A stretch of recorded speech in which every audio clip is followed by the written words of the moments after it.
नमस्कार दोस्तों, Aarav study point में आप सभी का स्वागत है। तो दोस्तों आज है 13 अक्टूबर और एनटीपीसी सीबीटी 2 ग्रेजुएट लेवल की फ़र्स्ट पाली समाप्त हो गई है। फ़र्स्ट पाली में जितने भी करंट अफेयर्स और जीके के क्वेश्चन पूछे गए थे उन सभी क्वेश्चनों को इस वीडियो के माध्यम से मैं आपके सामने लेकर आया हूं। तो दोस्तों वीडियो पर बने रहें और वीडियो को अंत तक ज़रूर देखें। तो चलिए देखते हैं फर्स्ट पाली में कौन कौन से क्वेश्चन आए हुए थे। तो देखिए पहला क्वेश्चन क्या था, भारतीय संविधान के किस अनुच्छेद के अंतर्गत राष्ट्रपति को यह अधिकार दिया जाता है कि वह संसद के किसी भी सदन को स्थगित या भंग कर सकता है। तो आंसर था अनुच्छेद 85। देखिए अगला क्वेश्चन क्या था, साइमन कमीशन किस वर्ष भारत आया था और इसका मुख्य उद्देश्य भारत में किस प्रणाली में सुधार करना था। तो सही आंसर था 1928 में और इसका उद्देश्य क्या था, प्रशासनिक सुधार। देखिए अगला क्वेश्चन था, भारत के किस राज्य में सूर्य देवता को समर्पित प्रसिद्ध कोणार्क सूर्य मंदिर स्थित है जिसे विश्व धरोहर स्थल के रूप में मान्यता मिली है। तो आंसर था इसका उड़ीसा। देखिए अगला क्वेश्चन क्या था, भारतीय रिजर्व बैंक की स्थापना कब हुई थी और प्रत्येक रूप से इसका मुख्यालय कहाँ स्थित था। तो आंसर था 1935 कोलकाता में। अगला क्वेश्चन था, पंचशील समझौता भारत और चीन के बीच किस वर्ष हस्ताक्षरित हुआ था और इसके मुख्य सिद्धांत किस नीति पर आधारित थे। तो आंसर था 1954 शांतिपूर्ण सह अस्तित्व। देखिए अगला क्वेश्चन था, महात्मा गांधी द्वारा प्रारंभ किया गया दांडी मार्च किस उद्देश्य से किया गया था और यह किस वर्ष हुआ था। तो आंसर था नमक सत्याग्रह 1930। अगला क्वेश्चन था, माउंट एवरेस्ट की ऊंचाई 2020 में चीन और नेपाल द्वारा संयुक्त रूप से मापी गई थी, इसका नया आधिकारिक आंकड़ा क्या है। तो ऑप्शन था इसका बी सही, 8849.86 मीटर। हरित क्रांति के जनक के रूप में भारत के किस वैज्ञानिक को जाना जाता है जिन्होंने उच्च उत्पादकता वाली फसलें विकसित की थी। तो आंसर था डॉक्टर MS स्वामीनाथन। देखिए क्वेश्चन नंबर 9 साइंस से था, गुरुत्वाकर्षण का नियम देने वाले वैज्ञानिक सर आइजक न्यूटन ने अपनी किस प्रसिद्ध पुस्तक में प्रकाशित किया था। तो सही आंसर क्या था, प्रिंसिपिया मैथमेटिका। देखिए अगला क्वेश्चन था, विश्व का सबसे बड़ा लोकतांत्रिक देश कौन सा है जहाँ हर 5 वर्ष में आम चुनाव कराए जाते हैं। तो आंसर था भारत। भारत का संविधान विश्व का सबसे लंबा लिखित संविधान माना जाता है, इसे कब लागू किया गया था। तो आंसर था 26 जनवरी 1950। अगला क्वेश्चन था, विक्रम साराभाई का संबंध भारत के किस मुख्य वैज्ञानिक संगठन की स्थापना से था। तो आंसर था इसरो। देखिए अगला क्वेश्चन था, मुगल वंश का अंतिम सम्राट कौन था जिसे 1857 के विद्रोह के बाद ब्रिटिशों ने रंगून भेज दिया था। तो ऑप्शन बी बहादुर शाह जफर। अगला क्वेश्चन था, भारत के 2 सदन कौन से हैं और उनमें से कौन सा स्थायी सदन होता है। तो आंसर था लोकसभा और राज्यसभा। स्थायी सदन होता है राज्यसभा। भारत छोड़ो आंदोलन का नारा किस वर्ष और किस अवसर पर दिया गया था। तो आंसर था 1942 मुंबई अधिवेशन में। क्वेश्चन नंबर 16 था, मानव शरीर में हीमोग्लोबिन का मुख्य कार्य क्या होता है और किस धातु के साथ जुड़ा हुआ होता है। तो आंसर था ऑक्सीजन परिवहन आयरन। नेक्स्ट क्वेश्चन था, पौधे में प्रकाश संश्लेषण की प्रक्रिया के दौरान कौन सी गैस उत्सर्जित होती है और कौन सी गैस अवशोषित होती है। तो आंसर था ऑक्सीजन उत्सर्जित होती है और कार्बन डाइऑक्साइड अवशोषित होती है। फ्रेंड्स आपसे रिक्वेस्ट है, चैनल पर पहली बार आए हैं तो चैनल को अवश्य सब्सक्राइब कर लें, वीडियो को लाइक करें और ज़्यादा से ज़्यादा शेयर करें। देखिए अगला क्वेश्चन था, DNA का पूरा नाम क्या है और यह किस प्रकार की आनुवांशिक सामग्री को दर्शाता है। तो आंसर था डीराइबोन्यूक्लिक एसिड। आनुवांशिक सूचना वहन करना, ये इसका क्या दर्शाता है इसे। देखिए अगला क्वेश्चन था, कंप्यूटर में प्रयुक्त CPU का पूरा नाम क्या है और यह किसे नियंत्रित करता है। तो आंसर था सेंट्रल प्रोसेसिंग यूनिट। यह करता है पूर्ण संचालन को नियंत्रित। पानी का रासायनिक सूत्र क्या होता है, इसमें हाइड्रोजन व ऑक्सीजन का अनुपात क्या होता है। तो आंसर था H2O। और देखिए हाइड्रोजन ऑक्सीजन का अनुपात था 2:1। ग्रह की गति से संबंधित केपलर के नियम किस खगोल शास्त्री द्वारा प्रतिपादित किए गए थे। तो आंसर था जोहानसन केपलर के द्वारा। रक्त समूह का निर्धारण में कौन सा प्रोटीन या एंटीजन मुख्य भूमिका निभाता है। तो आंसर था एग्लूटिनोजेन।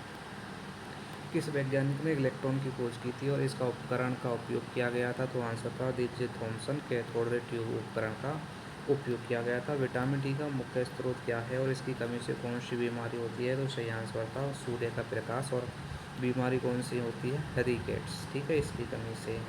देखिए अगला क्वेश्चन में पूछा था, ओजोन परत मुख्यतः किस गैस की 3 परमाणुओं से मिलकर बनी होती है और यह किस हानिकारक किरणों से बचाती है। तो आंसर था ऑक्सीजन और अल्ट्रावायलेट किरणों से ये बचाती है।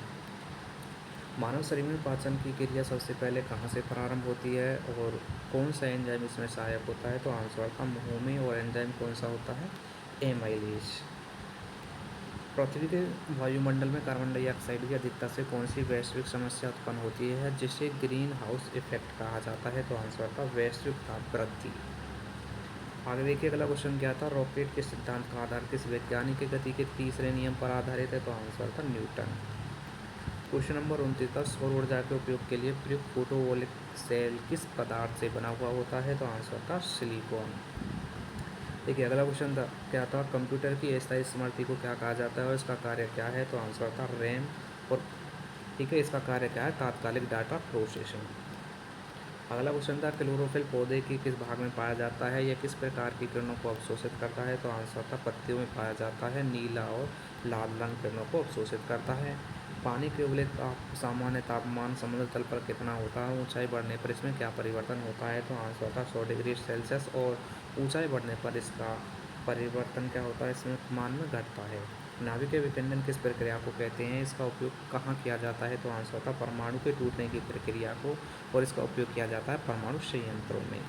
देखिए अगला क्वेश्चन पूछा गया था पौधों की जड़ों द्वारा जल का अवशोषण किस प्रक्रिया में होता है और यह किस बल पर निर्भर होता है? तो आंसर था परासा। और निर्भर किस पर होता है? जल दाब पर। मोबाइल फ़ोन में प्रयुक्त बैटरियों में सामान्यतः कौन सी धातु पाई जाती है? तो आंसर था लिथियम। एमआरआई मशीन में किस प्रकार की तरंगों का प्रयोग मानव शरीर के आंतरिक अंगों की छवि बनाने में किया जाता है? तो आंसर क्या था? रेडियो तरंगें। देखिए अगले क्वेश्चन में क्या पूछा गया था? नाइट्रोजन गैस को उर्वरक उद्योग में मुख्य रूप से किस रूप में परिवर्तित किया जाता है? तो आंसर क्या था? अमोनिया। देखिए अगले क्वेश्चन में पूछा गया था किस ग्रह को लाल ग्रह कहा जाता है और इसका रंग लाल क्यों होता है? तो आंसर था मंगल ग्रह। और क्यों कहा जाता है? लो ऑक्साइड की उपस्थिति के कारण। विद्युत धारा माप की इकाई क्या है और इससे किस उपकरण से मापा जाता है? तो आंसर था एम्पियर। और मापा किससे जाता है? एमीटर से। देखिए क्वेश्चन नंबर 40 ध्वनि तरंगें किस माध्यम से सबसे अधिक गति से चलती हैं और किस माध्यम में सबसे कम? तो अधिक चलती हैं ठोसों में और सबसे कम चलती हैं गैसों में। ये इस क्वेश्चन का सही आंसर था। देखिए अगला क्वेश्चन में पूछा गया था भारत में 2025 में किस देश के साथ ग्रीन एनर्जी ट्रांसपोर्ट पार्टनरशिप समझौता किया ताकि नवीकरणीय ऊर्जा के क्षेत्र में सहयोग बढ़ाया जा सके? तो आंसर क्या था? जर्मनी के साथ। अगला क्वेश्चन था 2025 में आयोजित G20 सम्मेलन की मेज़बानी किस देश ने की और इसका मुख्य विषय क्या था? ब्राज़ील। और इसका मुख्य विषय था सतत विकास और समानता। देखिए अगला क्वेश्चन क्या था? 2025 में चंद्रयान 3 मिशन की सफलता के बाद भारत का कौन सा देश जिसने चंद्रमा के साथ दक्षिणी ध्रुव पर लैंडिंग की? तो सही आंसर क्या था? ये पहला देश था। देखिए क्वेश्चन नंबर 44 2025 में भारतीय रिजर्व बैंक के गवर्नर कौन है जिन्होंने डिजिटल रुपये के नए चरण की शुरुआत की थी? तो सही आंसर था शक्तिकांत दास। अगले क्वेश्चन में पूछा गया था 2024 में महिला क्रिकेट टीम ने पहली बार किस देश को हराकर T20 श्रृंखला जीती थी? तो सही आंसर क्या था? ऑस्ट्रेलिया। अगला क्वेश्चन था 2025 में भारत के किस राज्य ने AI पॉलिसी 2025 लागू की जिसने शिक्षा व प्रशासन में कृत्रिम बुद्धिमत्ता का उपयोग बढ़ेगा? तो सही आंसर क्या था? तेलंगाना। और देखिए क्वेश्चन नंबर 47 में क्या था? 2025 में नोबेल शांति पुरस्कार किस संगठन को दिया गया जिसने युद्धग्रस्त क्षेत्रों में बच्चों के पुनर्वास का कार्य किया? तो सही आंसर था save the children. Next question पूछा गया था भारत में 2024 में किस उपग्रह को सफलतापूर्वक लॉन्च किया गया जो मौसम निगरानी के लिए उपयोगी है? तो सही आंसर था इनसेट 3DS। देखिए क्वेश्चन नंबर 49 में क्या था? 2025 में आयोजित पेरिस ओलंपिक में भारत ने कुल कितने पदक जीते जिसमें सर्वाधिक खेल किससे आए थे? तो सही आंसर था 12 पदक जीते। और सर्वाधिक किससे आए थे? शूटिंग से। और देखिए अंतिम प्रश्न क्या था? 2025 में भारतीय प्रधानमंत्री द्वारा स्मार्ट विलेज मिशन 2.0 किस उद्देश्य से प्रारंभ किया गया? तो आंसर था ग्रामीण क्षेत्रों में डिजिटल सेवाएं बढ़ाने के लिए। तो फ्रेंड्स ये थे आपके CBT 2 ग्रेजुएट लेवल की परीक्षा में आए हुए फर्स्ट पाली के क्वेश्चन। तो फ्रेंड्स वीडियो को लाइक करें और ज़्यादा से ज़्यादा शेयर करें। और यदि आपका द्वितीय पाली का एग्ज़ाम है तो फिर से एक बार दोबारा इस वीडियो को रिपीट करके देख ले। हो सकता है 1 से 2 क्वेश्चन आपकी शिफ्ट में यहाँ से पूछ लिए जाएँ। तो चलिए फ्रेंड्स मिलते हैं सेकंड पाली में। जब तक के लिए जय हिंद जय भारत।